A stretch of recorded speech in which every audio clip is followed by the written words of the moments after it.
Zelos is one of the most famous and acclaimed microbrands around with a cult following, and they were coming out with one of their most famous watches, the Skyraider. This one has a lot of things that have changed, including the price, coming out at a vertiginous $2,500 for the most expensive version. And that price is before taxes. Is that price warranted? Well, I have two of the watches here with me, so let's find out right away. First of all, let's cover the basics about the release. There is going to be 5 different versions. There is going to be an Aurora, which is Cerakoted titanium. It is, I believe, the first time that Zelos do these on the Skyraider. There are 2 titanium versions, one with white lume and one with yellow lume that they call Supernova. Those are the only versions to have a fully titanium bracelet. There's a titanium Adamascus version, and there's a tantalum version. So as usual, Zelos is playing with materials here, doing what they do best actually. For you who are fans of the brand, you know that this is the 3rd iteration of the Skyraider. The first 2 were powered by the ETA 6498 movement, a quite popular movement which powers really well-known watches, even some Panerai models, but the downside of that movement is that it is quite large. And, according to me at least, quite noisy. That is why the previous Skyraiders were quite large at 42mm in diameter. And to be totally honest, that is why, even though I love the things, I didn't hold on to them. They were a bit too large for my wrist size. And that is where this 40mm V3 version comes in. What is the secret? How have they managed it? Well, they have sourced a movement called the Martin 700, which is a Swiss hand-wound movement that I couldn't find a lot of information about. It is a movement that has been known for many years, since the 50s actually, and that has been used by Longines in the 1960s and by brands like Chrono Swiss. In any case, it allows for the watch to reach really cool small dimensions. They say 40 in the website. I measured the diameter at 40.4 with a height of only 10.1, so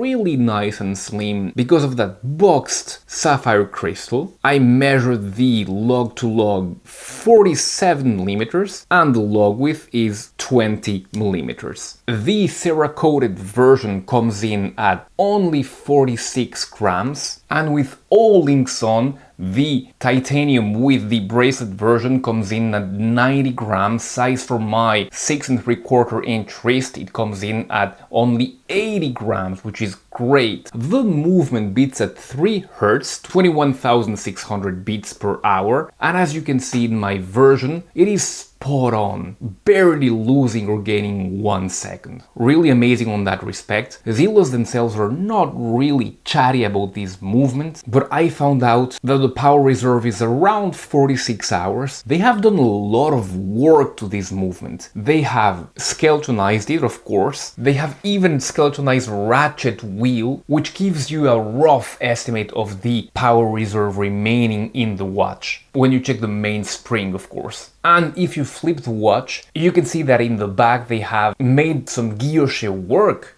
of that ratchet wheel, which is really nicely done in the shape of a flower actually. So some quite delicate working in here. If you add to that some of the rhodium plating of the movement, remember that rhodium is one of the most expensive materials around, you can start to understand the price of this watch. Now the aesthetics. When you compare to the previous versions of the Skyraider, they have gone for something more classic. Gone is the fully steampunk look of the first version. Here we are on to something a little bit more classic. If you check the finishing on the naked titanium version, you can see that the case is fully polished. even the bezel, and that the finishing in the sides is vertical instead of horizontal. The bracelet on the titanium version really deserves that we spend some time talking about. First of all, its architecture. You can see that this is made of unique links. There is not a 3 or 5 link architecture in here, and this limits the mobility and flexibility of the bracelet. If you see, you can actually not change the shape of the bracelet very much. It will remain in this round form. The disadvantage of that is that it's not always really comfortable, so you really have to take that into account. I very much prefer the high quality leather of the Aurora version, but that is again my personal taste. Another thing to note about this bracelet is that all the links that I talked to you about can be removed, and they're all secured by screws. One more thing to add is that you have the quick release mechanism to change the strap, which is actually quite a good idea, which you might want to do if you find it uncomfortable. One good surprise about this bracelet, it's actually the clasp. All the elements are of course made fully in titanium and they're all solid. But not only that, but you've got an on-the-fly adjustment with a fairly large amount of micro adjust, about 1 centimeter I would say. And it does slide quite well and quite easily. A very good point, that one. Really briefly to talk about the leather strap. It is a quite high quality strap. It is marked as genuine leather. It is grained on the outside. You can see that the quality is quite good. It is stitched and it does have quick release. For the price point, I would maybe have preferred a little bit higher quality. There are companies who are making higher quality leather straps, but then again, this is, I believe, good enough. One of the last elements of the watch is going to be the onion crown. This is not a purely classic onion crown per se. This is a modernized onion crown, characteristic of the Skyraider line. It is signed, of course, and you've got those big creases, so you can really grip it firmly. And I am happy to say that it is really easy to grip and to hand wind, which is essential for this hand wound movement. The last thing about this watch, but a really interesting one, is Lume. Why? Because you've got quite potent Lume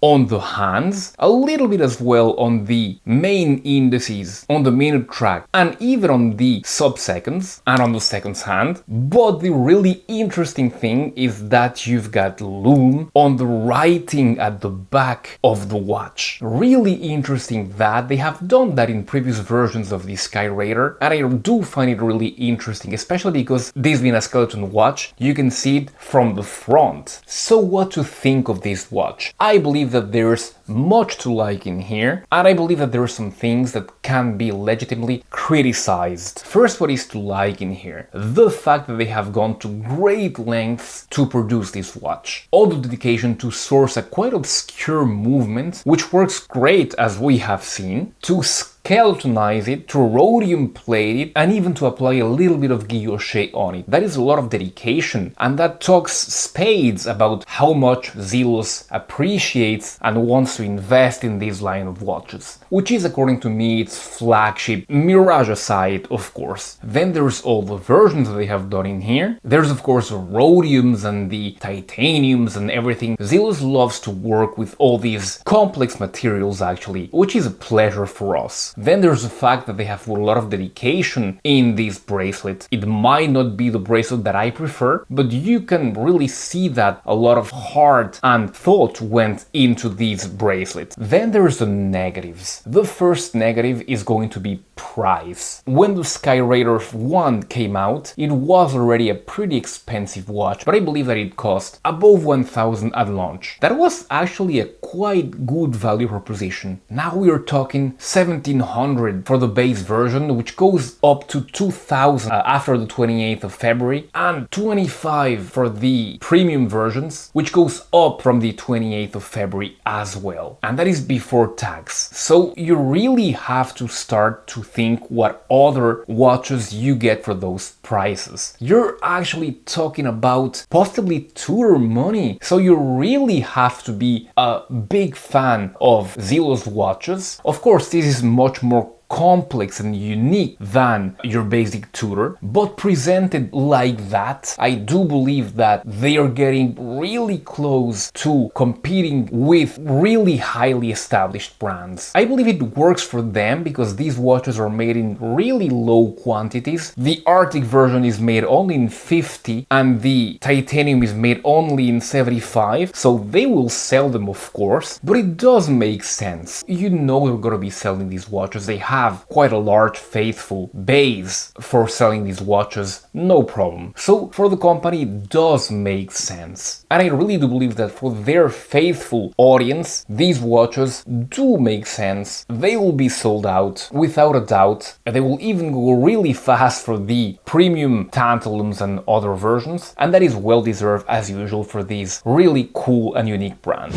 That's been it for the review, guys. Thank you so much. If you're here, it's because you enjoy Zelos watches. I have reviewed many of them. I'm gonna leave you here with the first and second version of the Skyraider, so you can go ahead and check those. Thank you very much, and I'll be seeing you really soon. Goodbye.